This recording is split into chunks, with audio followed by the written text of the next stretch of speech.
স্বাগত অন্য পক্ষে আপনাদের সাথে আছি আমি ইশরাত জাহান উর্মি। নারীর অধিকারের সংগ্রাম আর নিরন্তর মর্যাদা প্রতিষ্ঠার বিভিন্ন দিক নিয়ে এই অনুষ্ঠানে কথা বলি। নারীর সাফল্য ব্যর্থতা, এই সমাজে নারীর এগিয়ে যাওয়ার প্রতিবন্ধকতার ধরন আর সেই প্রতিবন্ধকতা পেরিয়ে সমতার লক্ষ্যে নারীর অপ্রতিরোধ এগিয়ে যাওয়ার প্রচেষ্টাকে তুলে ধরি আমরা। নারীবাদ আর নারী অধিকার এই সমাজে এবং পুরো বিশ্বেই কী চেহারায় আছে অন্য পক্ষ তা খুঁজে দেখে। নারীর ফুটবল খেলায় বাধা, নারী সাংবাদিকদের সংবাদ সংগ্রহে বাধা, অভিনেত্রীদের শোরুম উদ্বোধনে বাধা, নারীর পথ চলার প্রতিবন্ধকতার নানান খবর আসছে। বাংলাদেশের নারীদের কি পেছন দিকে ঠেলে দেওয়ার কোনো চেষ্টা চলছে? নারীরা কি মেনে নেবে এরকম চেষ্টা? আজ অন্য পক্ষে আমরা আলোচনা করার চেষ্টা করব নারীর পথের বাধা দূর করবে কে এই বিষয়ে। আমার সঙ্গে আজ অতিথি হিসেবে স্টুডিওতে রয়েছেন বাংলাদেশ মহিলা পরিষদের যুগ্ম সাধারণ সম্পাদক সীমা মোসলেম এবং রয়েছেন বাংলাদেশ সুপ্রিম কোর্টের আইনজীবী ব্যারিস্টার রাশনা ইমাম। স্বাগত আপনাদের দুজনকেই। অনেকগুলো বিষয় আমরা যদিও ভেবেছিলাম যে সাইবার বুলিং এত বেড়ে গেছে এটি নিয়ে কথা বলবো, কিন্তু এর মধ্যে গত এক সপ্তাহের মধ্যে এবং একদিনে যতদূর আমার মনে পড়ে দুদিন আগে 3-4টা খবর আমাদের সামনে এলো এবং এই খবরগুলো আসলে কিছুটা ভীতির সঞ্চার করে। আবার একই সঙ্গে আমরা দেখছি যে প্রিকশনও নেওয়া হচ্ছে। আমি শুরুতে রাশনা ইমাম আপনার কাছেই যদি জানতে চাই, এই যে বিভিন্ন জায়গায় আমরা যে বাধার কথাগুলো দেখছি, আমার প্রশ্ন হচ্ছে যে পলিটিক্যাল দল যে কেউ আসতে পারে, যে কেউ ক্ষমতা গ্রহণ করতে পারে, থাকতে পারেন, কিন্তু নারীর ক্ষেত্রে আমাদের যেই ভয়েস সেটি তো আসলে একটা সমন্বিত ভয়েস হওয়ার কথা আইনের জায়গা থেকে, এবং একজন মানবাধিকার কর্মী হিসেবেও যদি আপনি এই বিষয়টি একটু ব্যাখ্যা করেন। জি, অ্যাবসলিউটলি এটা একটা সমন্বিত ভয়েস হবার কথা, কিন্তু হচ্ছে কিনা সেটা হচ্ছে প্রশ্ন। প্রথমত তো আমি বলবো টাইম এগেন যেটা দেখেছি যে রাজনৈতিক সদিচ্ছেটা কিছু দূর ছিল না। মানে অগ্রাধিকার বেসিসে যে এই ইস্যুগুলোকে ডিল করবে, ধরেন এই রিসেন্ট যে ঘটনাগুলোর কথা আপনি বললেন, এই ফুটবল ম্যাচ নারীদের খেলতে গিয়ে বাধার সম্মুখীন হয়েছে। ফুটবল ম্যাচ ছাড়া আমাদের সুপরিচিত 3জন অভিনেত্রী একই টাইপের ঘটনায় যে লঞ্চ ইভেন্টে 3 জায়গায় 3টে একদম মানে খুব নিকট অতীতেই কিন্তু এগুলো হয়েছে, একদিন পরের ঘটনা। কিন্তু ঘটনাগুলো তো আমরা সবাই দেখেছি, শুনেছি, পত্রপত্রিকায় এসেছে, কিন্তু এটার কনসিকুয়েন্সটা কি হয়েছে সেটা কিন্তু আমরা কেউ জানি না। তার অর্থটা কি? মানে এসব জিনিস যদি হয়, হতেই পারে একটা সমাজে, এন্ড বিশেষ করে আমরা তো এখনো একটা পিতৃতান্ত্রিক সমাজ, কিন্তু হবার পরে কি করা হচ্ছে এদিকে আমাদের তাকাতে হবে। সো দ্রুত এবং প্রকাশ্য যদি কোনো ধরনের কনসিকুয়েন্স বা বিচার আমরা না দেখি তাহলে হচ্ছেটা কি? তাহলে এই ব্যাপারে তো সাহস যোগান দেওয়া হচ্ছে। একটু যদি থামাই রাশনা, আমরা যদি আপনি বলেন যে কি হচ্ছে, কনসিকুয়েন্সের পরিবর্তে রেজাল্টটা কি আসছে যদি বলেন। দেখেন, ধর্ম মন্ত্রণালয় থেকে একটা প্রেস বিজ্ঞপ্তি দেওয়া হয়েছে যে সেখানে ধর্ম উপদেষ্টা ছিলেন সেই প্রোগ্রামটিতে, তিনি অতিথি হিসেবে গেছেন। সো এই দায় হচ্ছে সংগঠনের।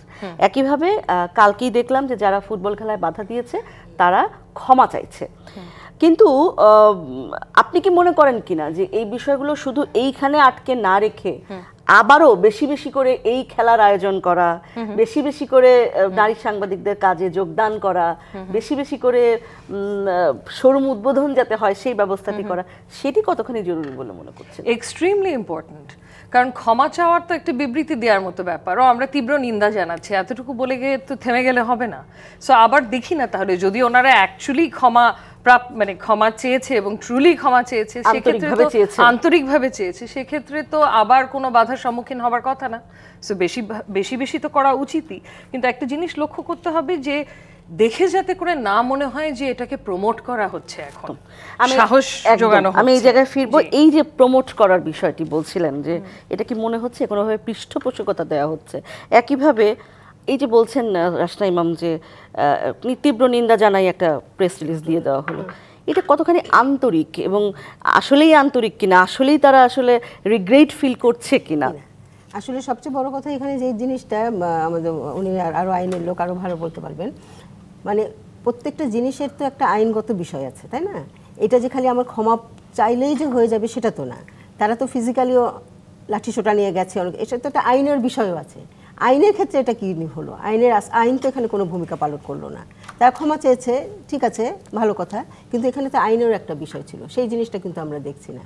এবং এই জিনিসটা যে কথাটা বলছেন যে মানে আমরা সমন্দে ব্যবহার আমরা পড়েছি, তার লেখাতে কিন্তু বারবারই করা হচ্ছে যে নারী যত অগ্রসর হবে পুরুষ এবং সমাজ তত আগ্রাসী হয়ে আসবে। আমরা কিন্তু সেটার উদাহরণ আমাদের সমাজে খুব ভালোভাবেই দেখছি, প্রতিটি ক্ষেত্রে নারীর যে এই বাধাটা হচ্ছে। এবং যে সেখানে একটা বড় বিষয় হচ্ছে যে বিচারহীনতার সংস্কৃতি। এই যে বিচারহীনতা, এই বিচারহীনতাটা কিন্তু সব ক্ষেত্রে নারীর প্রতি ভায়োলেন্স বলেন, এখন তো নারীর প্রতি সহিংসতার তো এখন নানা রূপ হয়ে গেছে। আগে ছিল কিছু রূপ, আস্তে আস্তে আগে পারিবারিক সহিংসতাটা ক্রাইম ছিল না, সেটা এখন ক্রাইম হিসাবে স্বীকৃত হয়েছে। তার সাথে এখন নানা রকম সহিংসতা হচ্ছে, সাইবার সহিংসতা হচ্ছে, এবং নারীর প্রতি এই যে বিদ্বেষ, এই যে সামাজিকভাবে নারীর প্রতি যেটা বিদ্বেষ সৃষ্টি করা, এবং সেখানে সামাজিক মাধ্যম যে একটা বড় ভূমিকা পালন করছে, এই বিষয়গুলো এখন খুব সামনে আসাটা প্রয়োজন। একইভাবে যদি আপনি একটু বলেন, শিমুল মুসলিম, আপনারা দীর্ঘদিন আপনাদের সংগঠনের পক্ষ থেকে পরিসংখ্যান দিয়ে থাকেন, সাধারণত প্রতি মাসেই আপনারা এটি করেন। এখন রিপোর্টের সংখ্যা কেমন, মানে এই ধরনের সহিংসতা কতখানি রিপোর্ট হচ্ছে? রিপোর্টের সংখ্যা এখন আমাদের তো একটা মানে বলবো এটা আমাদের একটা ইয়ে আছে যে আমরা কেবলমাত্র পত্রিকার পাতায় যেগুলো প্রকাশিত হয় সেগুলো মূল 13টি জাতীয় দৈনিক থেকে আমরা এগুলো সংগ্রহ করি। সেখানে কিন্তু আমরা দেখছি না যে সহিংসতার মাত্রা যে খুব একটা কমে যাচ্ছে, তা কিন্তু দেখছি না আমরা। রিপোর্টিং হচ্ছে মোটামুটি, একদম যে হচ্ছে না সেটা হচ্ছে না। এবং সেখানে সবচেয়ে বেশি উদ্বেগজনক বিষয় হচ্ছে যে আমরা নারী আলাদা করি, শিশু আলাদা, কন্যা আলাদা করি পরিসংখ্যান যখন করি, এবং দেখা যাচ্ছে যে কন্যাদের উপর সহিংসতার হারটা বেশি হচ্ছে নারীদের তুলনায়। এবং সেখানে আরেকটা বিষয় হচ্ছে, সেখানে সহিংসতার ধরনটার ক্ষেত্রেও আমরা দেখি ধর্ষণ, গণধর্ষণ, ধর্ষণের চেষ্টা, এই তিনটা বিষয় খুব বেশি হচ্ছে, এখনো বেশি হচ্ছে। হত্যা, গত বছরে আমরা যেটা দেখেছি 24 যে হত্যা, নারী কন্যা হত্যার সংখ্যা অনেক বেশি আছে। তার ভিতরে নানাবিধ কারণ আছে, কিন্তু হত্যাটাও হচ্ছে, মানে নারীরা কিন্তু খুনও হচ্ছে অনেক। এবং এর আগে আমরা কিন্তু সাইবারের নিউজ অতটা পত্রিকায় পেতাম না, কিন্তু এখন আমরা সাইবার সংখ্যায় কম, কিন্তু কিছুটা হলেও আমরা কিন্তু পাচ্ছি। শুধু সেই সহিংসতাটা তার মানে বেড়েছে অনেক বেশি, সেই কারণে আমরা আরও পাচ্ছি। রাজনাই ম্যাম, একটা প্রশ্ন, একটা অদ্ভুত বিষয় আমার এই মুহূর্তে মনে এলো। ইউনিসেফ দুদিন আগে একটা বাল্য বিয়ের উপরে একটা জাস্ট তাদেরকে টিজারের মতো একটা দিয়েছে যে বা বেশিরভাগ বাংলাদেশের 51% মেয়েকে 18-র আগে বিয়ে দেওয়া হয়। সেখানকার যে কমেন্ট সেকশন, এবং সেখানে মানে বাল্য বিয়েটা যে আসলে দেওয়াই দরকার, এই কমেন্টের যে আধিক্য, সেটা আমাকে এক ধরনের ভীতির মুখে ফেলে দেয়। আমরা আসলে তাহলে সমাজে এই যে এত বছর ধরে আমরা বলছি নারীকে এগিয়ে দেওয়া হয়েছে, নারীর ক্ষমতায়ন করা হয়েছে, আসলে আমরা সমাজ নিয়ে কি ভেবেছি? No, absolutely. কারণ আমরা যখন ধরেন আইনের কথা বলি, আইন কখন আসছে? ঘটনাটা ঘটে যাবার পরে আইনটা আসছে। সো সেখানে আইনে অনেক ধরনের সংশোধন করা দরকার আইনটাকে বলিষ্ঠ করার জন্য, অ্যান্ড আইনের প্রয়োগটা দরকার, সেটা আমি বুঝলাম। কিন্তু আপনি যে প্রশ্নটা করছেন যে প্রিভেনশনের দিকে তো আমাদের তাকাতে হবে।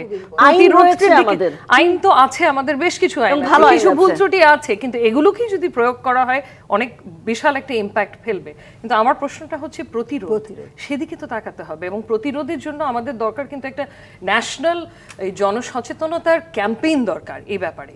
এবং এটার জন্য আপনার দরকার রাজনৈতিক সৎ উদ্দেশ্য বা সৎ ইচ্ছাটা যদি না থাকে, এরকম ক্যাম্পেইন আমরা দেখতে পারবো না। আর এই ধরনের মানে ফ্রিডম অফ এক্সপ্রেশনের এক্সারসাইজ যদি হয় নারীর প্রতি সহিংসতা বাড়ানোর, তাহলে তো আমরা we are headed towards disaster. মানে ফ্রিডম অফ এক্সপ্রেস সবকিছুই যাচ্ছে শুধু নারীর উপর দিয়ে। নারীকে ঘরে থাকতে হবে, নারী এটা করতে পারবে না, নারী সেটা করতে পারবে না। এখনো তো যে কোনো একটা সহিংসতার ঘটনা ঘটলে প্রথমে তো নারীটার দিকে আঙুল ওঠে। সে কোথায় গেছিল, সন্ধ্যায় কেন গেছিল, একা কেন গেছিল, এই পোশাক কেন পরেছিল, ভিকটিম ব্লেমিং। এটা যদিও আমাদের এখন আইনে এসছে, আপনি নিশ্চয়ই আরো জানেন যে ভিকটিম ব্লেমিং করা যাবে না, কিন্তু এগুলো বাস্তবতায় তো সেগুলো নেই। বাস্তবতায় কিন্তু সেটা আমরা দেখছি না। এবং বাল্যবিবাহের ঘটনাটা যেটা বললেন, যে বাল্যবিবাহ তো অনেক বেড়ে গেছে, এবং যে কথাটা যে বাল্যবিবাহ দেওয়াটা যেন এখন যেটা কমেন্টসগুলো এসছে, এই কমেন্টসটা খুব আসছে এখন, যে দেওয়াটা প্রয়োজন। বাল্যবিবাহটা অর্থনৈতিক সমস্যা, নিরাপত্তার অভাব ইত্যাদি। আমি সমস্ত আপনার কাছে আসলে ওই প্রশ্নই করতে চাই, কারণ আইনের লোক তো আইন নিয়ে বলবেন। আমরা আইন করেছি, ভালো ভালো আইন পেয়েছি, বিগত সরকারের আমলে পেয়েছি, তার আগের সরকারের আমলে পেয়েছি। হয়তো এখন যেহেতু ইন্টারিম গভর্নমেন্ট কতটা আইন করবেন জানি না, সেটা অন্য বিষয়, সংবিধানের বিষয় আছে। কিন্তু এই যে আমি যেটি বলছি, যে সমাজ আসলে এখানে পৌঁছে গেল কিভাবে, যেখানে আমরা বলতে পারছি যে একটা ছোট বাচ্চা মেয়েকে বিয়ে দেয়াই দরকার, এখানে আমরা পৌঁছলাম কিভাবে? তাহলে আপনারা যে দীর্ঘদিন সংগ্রাম করলেন, তার ফলাফলটা কি, আমি যদি আপনাকে প্রশ্ন করি?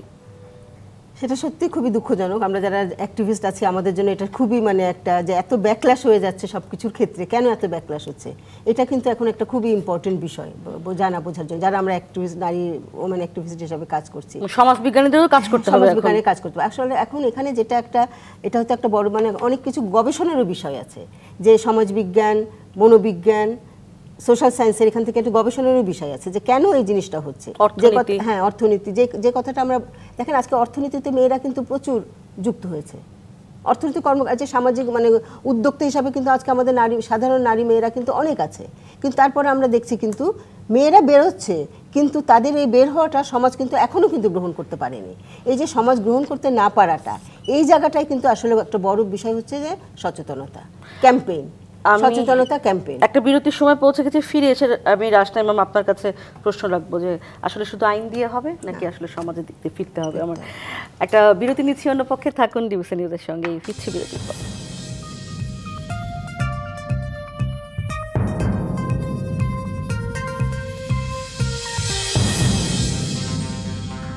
স্বাগত অন্য পক্ষে। আজ কথা বলছি নারীর পথের বাধা দূর করবে কে। রাশনা ইমাম, যেটি বলছিলাম যে আমরা একটু সমাজের দিকে ফিরতে চাই, কারণ আইন অনেক রয়েছে, এবং সেই সাথে আপনি যে কথাটি আসলে আমরা বিরতির মধ্যেও বলছিলাম যে রাজনৈতিক সদিচ্ছাটা সবচেয়ে জরুরি।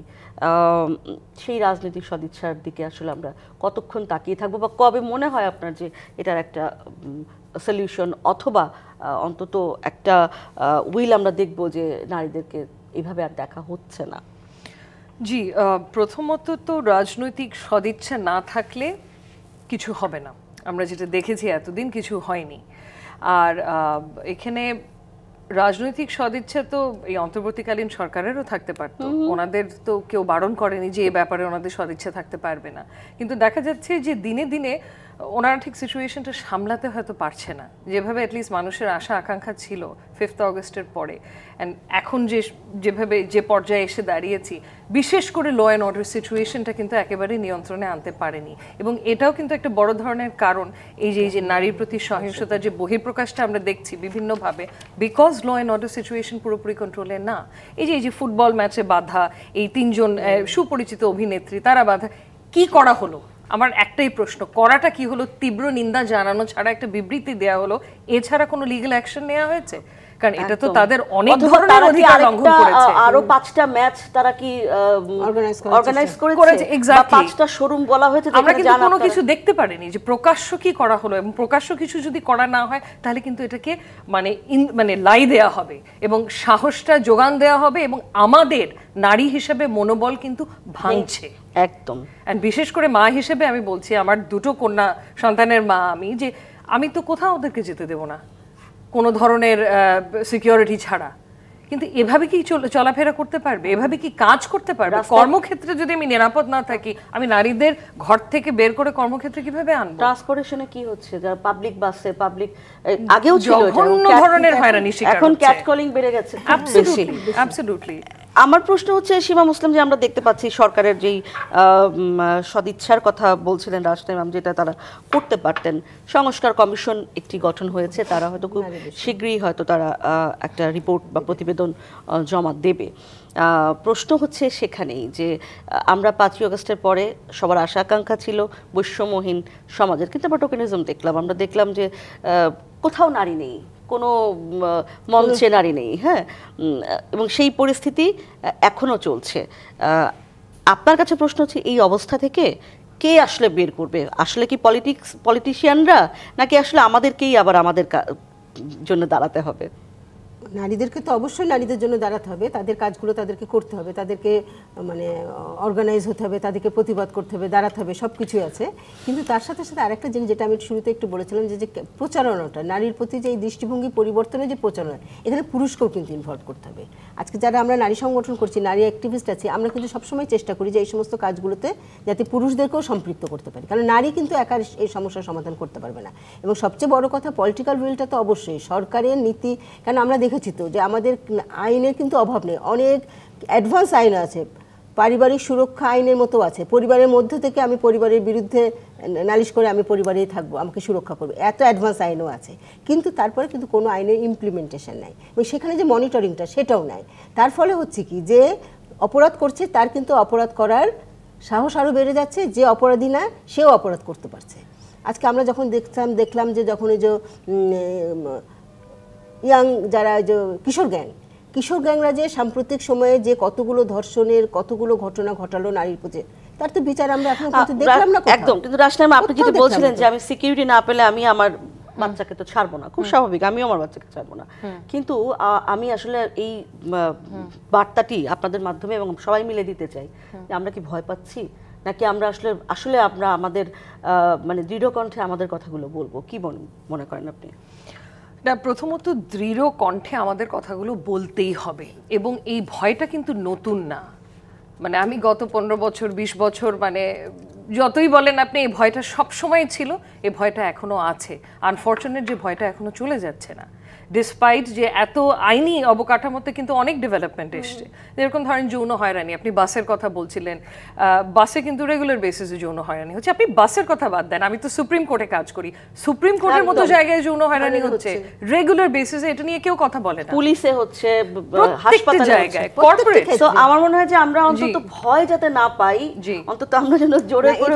আমি একটা কথা বলতে পারি, আমার কাছে মনে হয় যেটা ভয় আমরা পাচ্ছি ঠিকই, আমাদের সন্তানদের জন্য ভয় পাচ্ছি, কিন্তু মেয়েরা কিন্তু যথেষ্ট সাহসী। একদম, তারা কিন্তু ঘরে ফিরে যাওয়ার জন্য প্রস্তুত একেবারেই না, তারা ঘরে ফিরবে না। তারা যে সাহস করে ঘর থেকে বেরিয়েছে, কারণ মেয়েদের বেরিয়ে আসার পেছনে তো মেয়েদের নিজস্ব আত্মশক্তি, দক্ষতা, চাহিদা, সবকিছু ছিলই কিন্তু মূল। তার সাথে সরকারি হয়তো কিছু নীতি আনবার সাহায্য। অনেক ধন্যবাদ। অনেক ধন্যবাদ রাশনাইম এবং শিরা মোসলেম। আমার মনে হয় যে আমরা অন্তত এই বার্তাটা দিয়ে শেষ করছি যে আমরা ভয় পাচ্ছি না, আমরা আমাদের কথা নিশ্চয়ই বলে যাব। ধন্যবাদ সময় দেওয়ার জন্য দুজনকেই। এই ছিল আজকের অন্য পক্ষে। থাকুন ডিউসি নিউজের সঙ্গে।